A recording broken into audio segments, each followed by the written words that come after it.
ओम नमो भगवते वासुदेवाय नमः। कल की कथा में आपने बद्रिकाश्रम में श्री नारद जी और सनकादि ऋषियों के मिलन की कथा का तथा देवऋषि नारद की वृंदावन में भक्ति से भेंट की कथा का श्रवण किया था।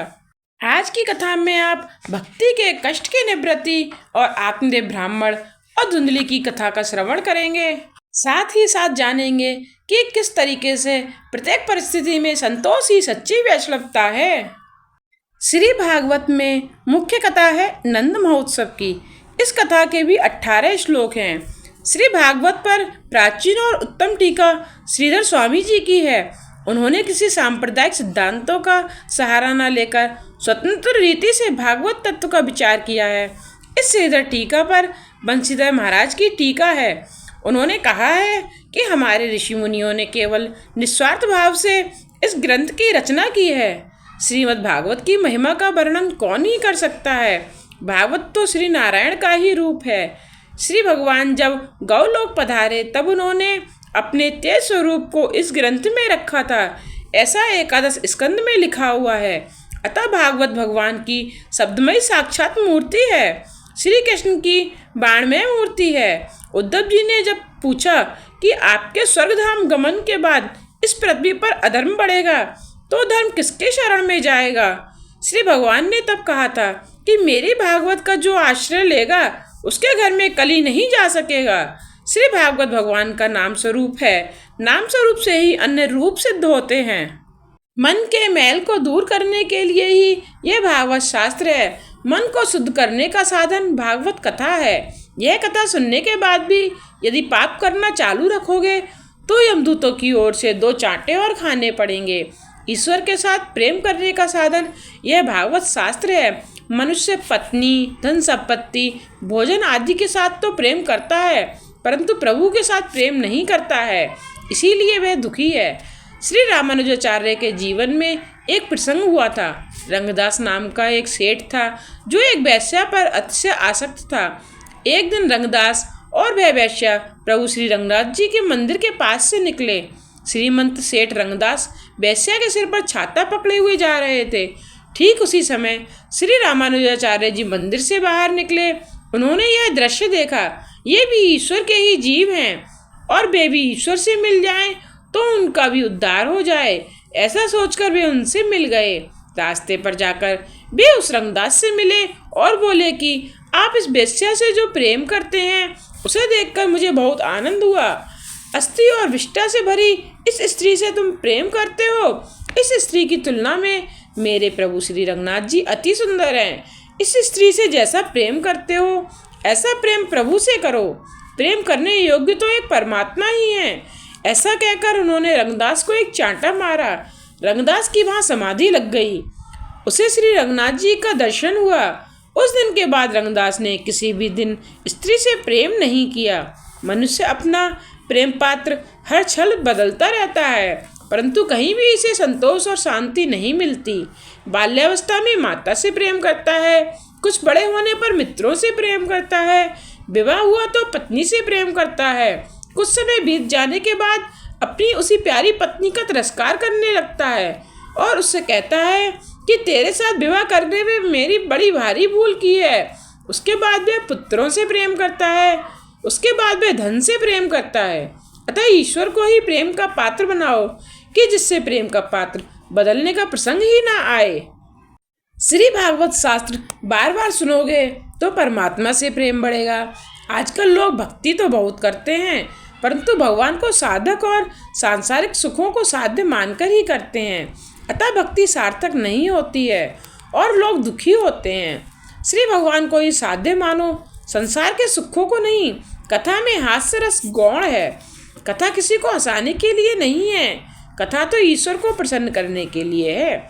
श्रोताओं के हृदय में जो शोक जागृत करे वह शुद्ध। कथा शुद्ध हृदय से रोने के लिए है। मेरा आज तक का जीवन निरर्थक ही निकल गया। आदि भाव हृदय में जागे तो ऐसी कथा का श्रवण सार्थक हुआ। कथा सुनने के बाद पाप न छूटे और वैराग्य उत्पन्न न हो तो कथा का श्रवण किस काम का। श्री भागवत के दर्शन से, श्रवण से, पूजन से पापों का नाश होता है। श्रीमद् भागवत के श्रवण मात्र से ही सद्गति मिलती है। कथा श्रवण का लाभ आत्मदेव ब्राह्मण का चरित्र कहकर बतलाया गया है।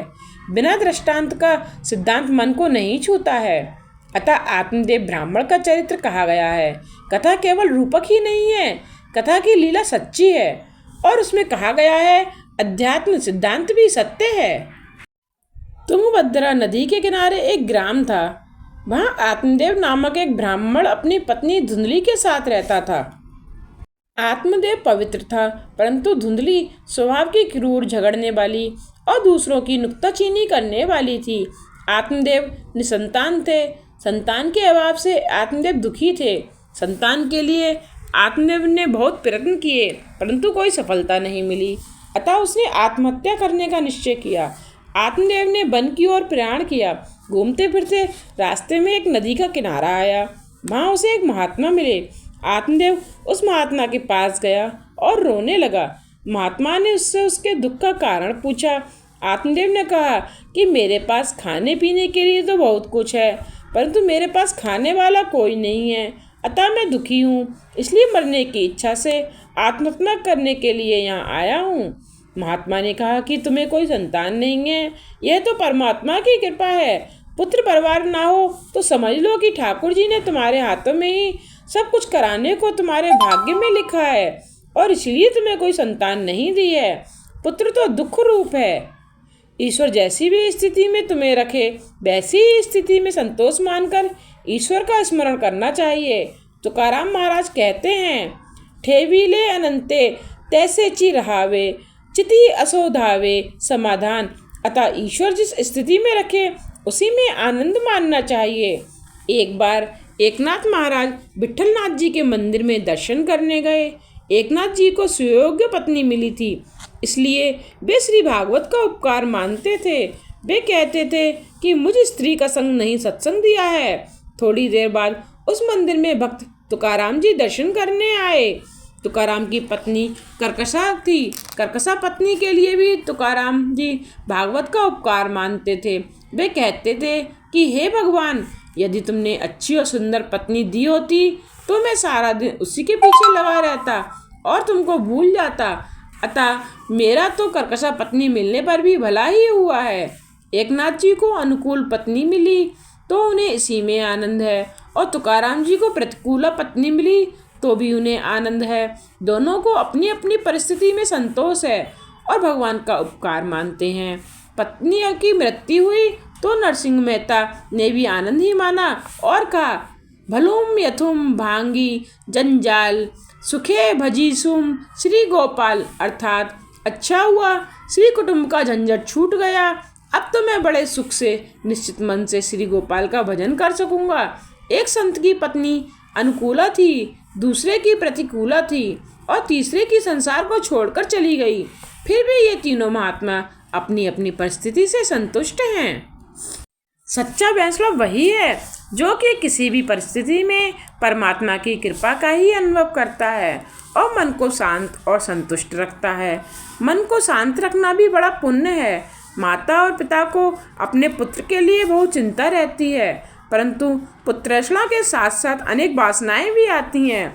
पुत्रैषणा के पीछे वित्तैषणा और वित्तैषणा के पीछे लोकैषणा जागती है। आत्मदेव ने उस महात्मा से कहा, मुझे पुत्र दो, क्योंकि पुत्र ही पिता को सद्गति देता है।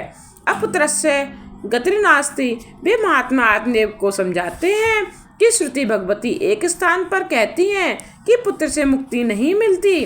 वंश के रक्षण के लिए सत्कर्म करो। यदि पुत्र ही सद्गति से सकता होता तो संसार में प्रायः सभी के पुत्र होते हैं, अतः उन सभी को सद्गति मिलनी चाहिए। पिता को ऐसी आशा कभी नहीं रखनी चाहिए कि मेरा पुत्र श्राद्ध करेगा तो मेरी सद्गति होगी। श्राद्ध करने से वह जीव अच्छी योनि में तो जाता है, परंतु ऐसा मत समझो कि वह जन्म मृत्यु के फेर से छूट ही जाएगा।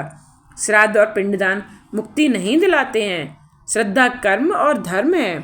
श्राद्ध करने से नरक से तो छुटकारा मिलता है, परंतु केवल श्राद्ध करने से मुक्ति नहीं मिलती।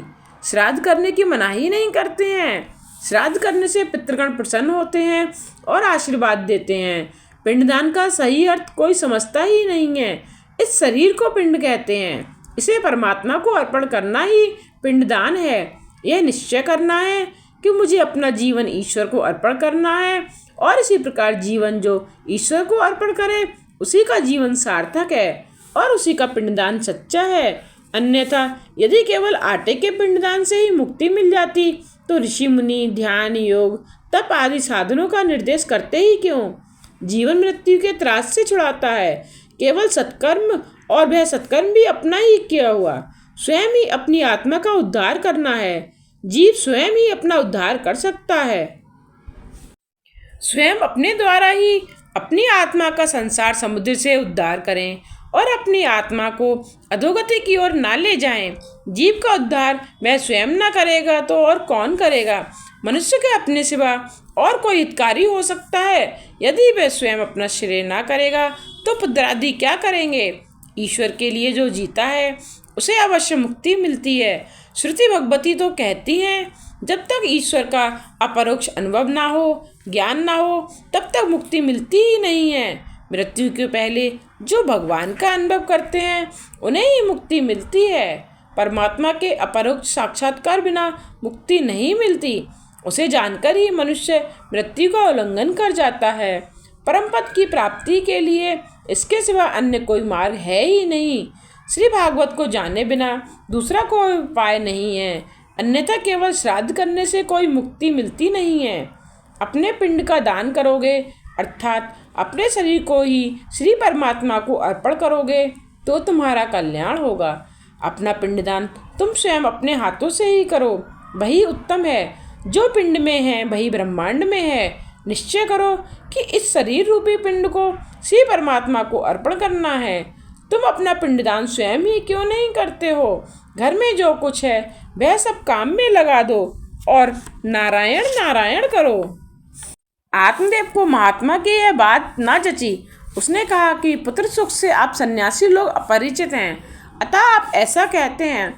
माता पिता की गोद को बालक चाहे जिस तरह गंदी करे फिर भी वे प्रसन्न होते हैं। असुख में सुख का अनुभव करना ही संसारियों का नियम है। महात्मा ने सुंदर उपदेश दिया, फिर भी आत्मदेव ने दुराग्रह करते हुए कहा कि मुझे पुत्र दो, वरना मैं प्राण त्याग दूंगा। महात्मा को दया आ गई। उन्होंने एक फल देकर कहा कि इस फल को तुम अपनी पत्नी को खिलाना, तुम्हारे यहाँ योग्य पुत्र होगा। आत्मदेव फल लेकर अपने घर लौटा, पत्नी को फल दिया। धुंधली फल खाने के बजाय अनेक तर्क और कुतर्क करने लगी। वह सोचती कि फल खाने पर मैं गर्भवती होंगी और परिणामतः दुखी होंगी, और बालक के लालन पालन करने में भी बड़ा ही दुख है। उसने अपनी छोटी बहन से यह बात कही तो उसने युक्ति दिलाई कि मुझे बालक होने ही वाला है, उसे मैं तुझे दे दूंगी, तू गर्भवती होने का नाटक कर। धुंधली को पुत्र की इच्छा तो है, परंतु बिना कोई दुख झेले। यह मनुष्य का स्वभाव है कि उसको सुख की इच्छा तो है, किंतु बिना किसी प्रयत्न के और बिना किसी कष्ट के। मनुष्य पुण्य करना नहीं चाहता, फिर भी पुण्य के फल की इच्छा करता है, और पाप करता है, फिर भी पाप के फल को नहीं चाहता। छोटी बहन के कहने पर धुंधली ने वह फल गाय को खिला दिया और स्वयं गर्भवती होने का नाटक करने लगी। बहन का पुत्र ले आई और जाहिर किया कि यह मेरा पुत्र है। धुंधली ने अपने पुत्र का नाम धुंधकारी रखा। दूसरी ओर जिस गाय को वह फल खिलाया गया था उसने गाय जैसे कानों वाले मनुष्याकार बालक को जन्म दिया। उसका नाम गोकर्ण रखा गया। दोनों बालक बड़े हुए। गोकर्ण पंडित और ज्ञानी हुआ और धुंधकारी दुष्ट निकला। श्री भागवत की कथा 3 प्रकार से है, आध्यात्मिक, आदि दैविक और आदि भौतिक। जरा सोचोगे तो आपको समझ आएगी। मानव काया ही तुंगभद्रा है। भद्रा का अर्थ है कल्याण करने वाली और तुंग का अर्थ है अधिक, अत्यधिक कल्याण करने वाली नदी ही तुंगभद्रा नदी और वही मनुष्य का शरीर है। मानव अपनी काया के द्वारा ही आत्मदेव हो सकता है। अपनी आत्मा को स्वयं देव बनाए वही आत्मदेव है। आत्मदेव ही जीवात्मा है। हम सब आत्मदेव हैं। नर ही नारायण बनता है। मानव देह में रहा हुआ जीव देव बन सकता है और दूसरों को भी देव बना सकता है। पशु अपने शरीर से अपना कल्याण नहीं कर सकते हैं। मनुष्य बुद्धि वाला प्राणी होने के कारण अपने शरीर से अपना तथा दूसरों का कल्याण कर सकता है। गुस्सा करने वाली और कुतर्क करने वाली धुंधली बुद्धि ही है। प्रत्येक घर में यह धुंधली होती है। धुंधली कथा में भी ऊधम मचाती है। दृढ़ा बुद्धि, दृढ़ा वृत्ति ही यह धुंधली है। ऐसी निर्दय बुद्धि जब तक होती है तब तक आत्मशक्ति जागृत नहीं होती।